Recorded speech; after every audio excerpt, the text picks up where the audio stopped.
Please join me in welcoming Doug McMillon.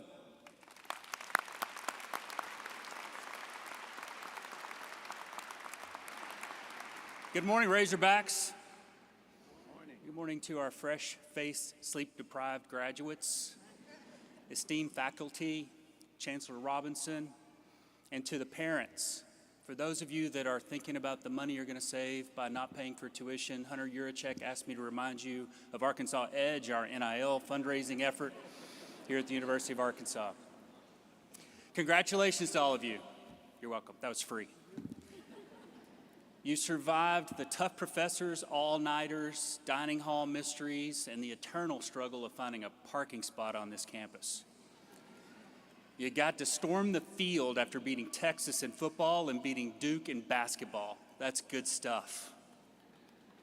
Thank you for the invitation to be your speaker. My goals are to hopefully say something helpful and to be brief. Being brief is something I can control, so here goes. I've got 3 pieces of advice. First, be present. Life goes by fast, so try to enjoy every moment. I'm wired to think more about what's coming next than the moment right in front of me. Planning is important, but enjoying the present is too. When I was sitting in your chair, I had a plan. It was 1989, and in one of my final classes, our professor, Jim Webster, required us to write what he called a life plan. Jim had us write out the professional, financial, and personal goals we had for our life. I still have it, and I was mostly wrong. I planned to make more than $24,000 a year in my first real job out of school. I made less than that. I planned to get into business school at Harvard, Stanford, or Wharton. They all rejected me. I planned to start my own business, make a new product, launch a brand, and make it in the USA, and that didn't happen. But thankfully, I got the more important personal stuff right. In the plan, I named who I wanted to marry, and Shelley said yes. And we have 2 children. That was in the plan too. And they're now successful adults, and they continue to be the highlights of our life. So not all things will go exactly like you have in mind. Some will, some won't, and that's great. Anything else would be boring.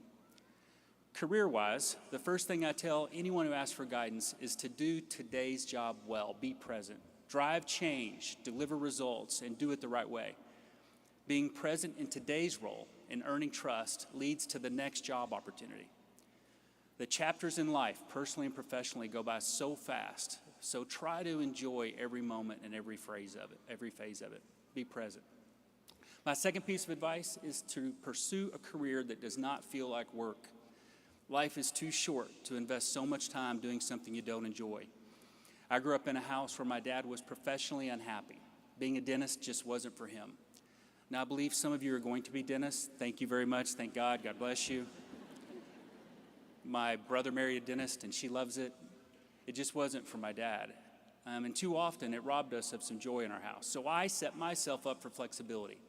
I got a degree in accounting because I felt that would apply to any business. And I followed it up with an MBA thinking that would help me move companies or even industries if I wasn't happy.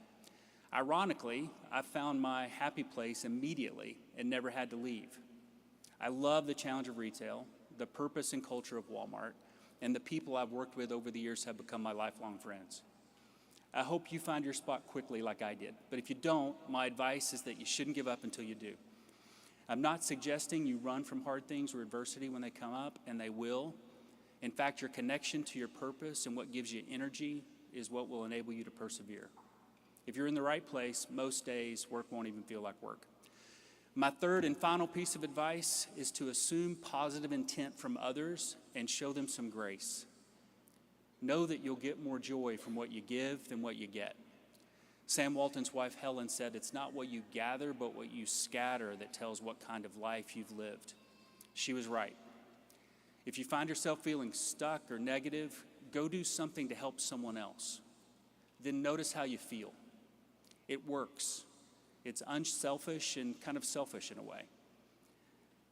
There's a lot of conflict in our world today, lots of worrying and too much suffering. We have a lot of challenges to be solved. I've been traveling all over the world for more than 30 years now.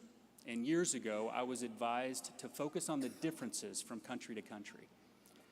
Well, I was in South Africa with our associates last week, and I was reminded of the same thing I've seen everywhere else. People have so much more in common than we do differences. We should focus on that. The things we care about are largely the same. We want our kids to have it better than we do. We want to be loved and accepted, and we want to make a difference. My encouragement to you is to realize that, and when you encounter others, assume positive intent, show some grace, and be forgiving. My first day on the job with Walmart, I rear-ended my boss's car.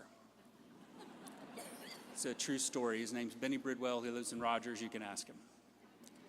I showed up to work at the warehouse, but he decided to take a few of the rookies across town to help decorate the high school gym for the shareholders meeting in 1984.